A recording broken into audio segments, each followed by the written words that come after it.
Bonjour à tous, c'est Benji, on est vendredi, on se retrouve pour les infos tech en moins de 2 minutes.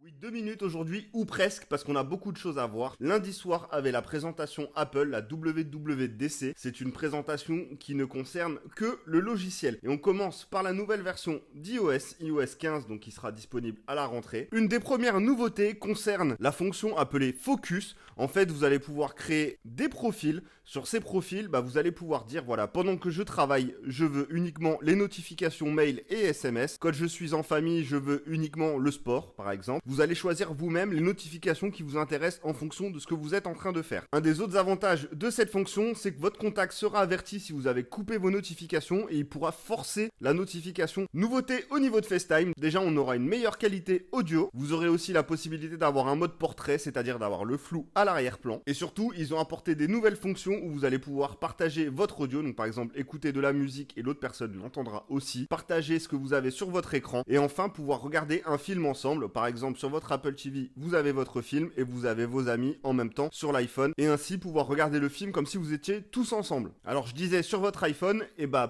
que, parce que justement FaceTime s'ouvre aux autres appareils, vous allez pouvoir créer un lien et le partager comme vous faites par exemple sur Zoom et ainsi l'utiliser sur des appareils Windows ou Android. Siri, l'assistant vocal d'Apple, se développe également puisque vous allez avoir un mode hors ligne qui va être amélioré, vous allez pouvoir faire plus de choses et surtout Apple s'ouvre un peu puisque Siri va être intégré dans d'autres produits d'autres marques qui ne sont pas Apple. L'application photo va également avoir droit à une belle mise à jour puisque vous allez maintenant pouvoir prendre en photo du texte et pouvoir le copier et le coller dans un mail par exemple ou même le traduire. Oui, en gros, ça va faire la même chose que Google Lens. Safari se refait une petite beauté puisque vous allez maintenant avoir le nom de l'onglet qui se situe en bas. Ça sera très pratique puisque ça sera beaucoup plus accessible avec le doigt et surtout vous allez pouvoir swiper à droite ou à gauche pour jongler entre les onglets. WatchOS, le logiciel qui fait tourner la montre. Alors là, pas de grosses nouveautés, surtout au niveau de la santé puisque maintenant vous aurez une surveillance de la respiration lors de votre sommeil. Ça peut être assez sympa pour les personnes qui dorment seules, qui font peut-être de l'apnée du sommeil et qui ne le savent pas. Bon, par contre, vous allez aussi pouvoir regarder vos photos sur la montre, mais on est d'accord, ça ne sert à rien. iPadOS, comme son nom l'indique pour les iPads, lui, pas de grosses nouveautés. Par contre, vous allez pouvoir mettre vos widgets partout et non plus uniquement tout à gauche comme c'était le cas aujourd'hui. Vous allez pouvoir le faire comme sur l'iPhone. Au niveau de macOS, la plus grosse nouveauté très intéressante concerne la possibilité de pouvoir poser son iPad à côté de son Mac et d'ainsi d'utiliser la souris comme si vous utilisiez un deuxième écran de votre Mac. C'est juste assez exceptionnel. Maintenant, j'imagine que ça va être limité aux produits très récents. C'était Benji, je vous souhaite une belle journée. Et si t'es pas abonné, n'oublie pas de cliquer sur le bouton et d'activer la petite cloche.